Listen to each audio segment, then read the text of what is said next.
All right, first thing we want to do is learn how to smooth out. If you cook your clay model and it's got like all these pock marks in it, it's gonna show forever. It's not just gonna go away.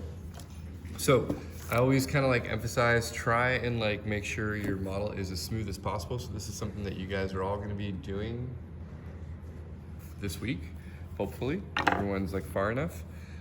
You don't want to see any like little spaces like that or any like chips like that. Can everyone see what I'm pointing at? Yes. Okay. Or any like bumps and grooves. As much as you possibly can, you want to get it as smooth as possible. So we talked about this a little bit last week. I like to use like my little wire tool, or if you have anything that can kind of like smooth or scrape out a surface, like your blade. This guy will work as well, okay? So you can do two things. Don't use the curved side. You tend to, especially on the planes, we want to use the flat side. And I'm just gonna pull, and what you're actually doing is kind of like shaving the surface until it ends up kind of becoming consistent and smooth, okay? I don't want to leave any chips on the surface or anything like that. I really want it to be like perfectly smooth. And you have to use a lot of pressure. And then I'm gonna smooth it out with my little wire tool so that I'm not seeing any indentations. And what I'm looking for are any irregularities in the transition in the clay, okay? So if I see the clay showing me like different colors like it does right there, I know that that's like an indentation and I don't want that, right? So I'm gonna fill it in, I'm gonna push clay on top of it, and I'm gonna smooth it out. And you kind of have to repeat, right? I have to go back over it with like my clay tool, and then make sure it's pretty consistent. Okay, does that make sense? Okay. All right, so for the sake of planes, what I'm really looking for are clear divisions between like one side and the other. I was showing you guys this last week. I was showing you how to push a surface up against another surface and hold it, and then make sure that you're at a different angle. Right? You see how my tool is at a different angle, and I'm gonna push that other surface up against it. That's how I wanna start my planes, okay? From that point, obviously it's hard for me to see because I have to hold it to the camera. I can go through, and at the beginning of the plane, I want to pull that edge so it looks flat and it's making the exact shape that I need, okay? That's kind of how you want to divide your planes. Does that make sense to everyone? On the big bony side, right, you're gonna have like all these articulated marks. You're gonna have to like manipulate with your hand. Now the problem is, if you're doing that and you have this like perfectly rendered side on this side, what's gonna happen to this side? What are my hands gonna do? Smash it. They're gonna smash it. So don't do this until you are done with this. That is always, always my advice.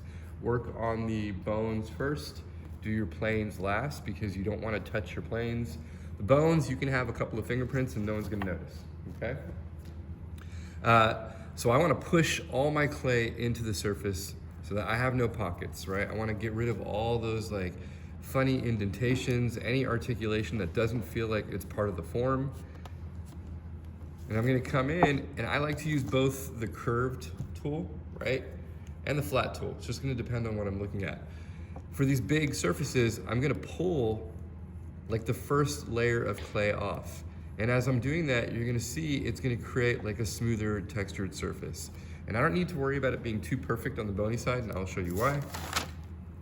When I'm dealing with like articulated surfaces, like in insertions of the bone and things like that, I like to use it's gonna be kind of hard to see. Let me see if I can make this lighter.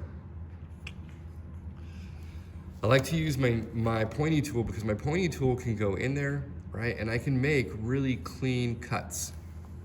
And I can pull out really clean edges on the bone. And I can really refine exactly how I want those shapes to be.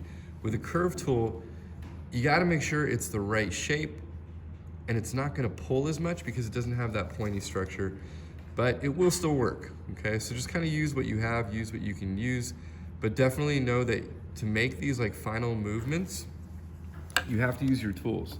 You're not gonna be able to do it with your fingers, right? Even if you have a smaller tool like this, because a lot of you guys have this guy. I like using this guy too, but it just doesn't work as quickly because it's not as big of a surface. But things like teeth and everything like that, these like work really, really well.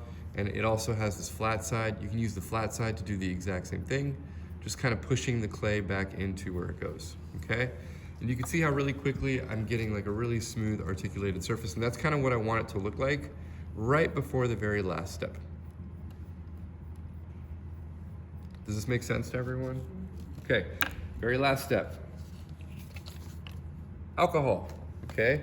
Not the kind you drink, the kind you use or buy from like CVS or Walmart, okay? I think this is like 80%. Doesn't really matter what percentage is it. I'm just gonna take this and spray it into my little jar. You don't need that much. And what I do is I cut a sponge into little squares.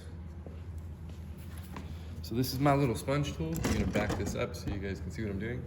All right, and it's just a little square. It's about the size of my finger, okay? I like to use the one that has the little bristly back side to it and the smooth side. And I'm just gonna like let it soak for a little bit. And the alcohol will react with your clay, right? It will kind of start to melt the clay. Not in a bad way, in a good way. So, over here, I'm gonna try and keep everyone's face out of this, okay? All right, so what I wanna do is just first apply it to my clay surface, just like the area that I'm gonna work on, okay? And I'm gonna flip it over, and you're gonna see it's gonna allow me to kind of like melt the surface and really quickly begin to smooth it out. And it should create like that white accumulation on the surface. I'm gonna use the back of my tool.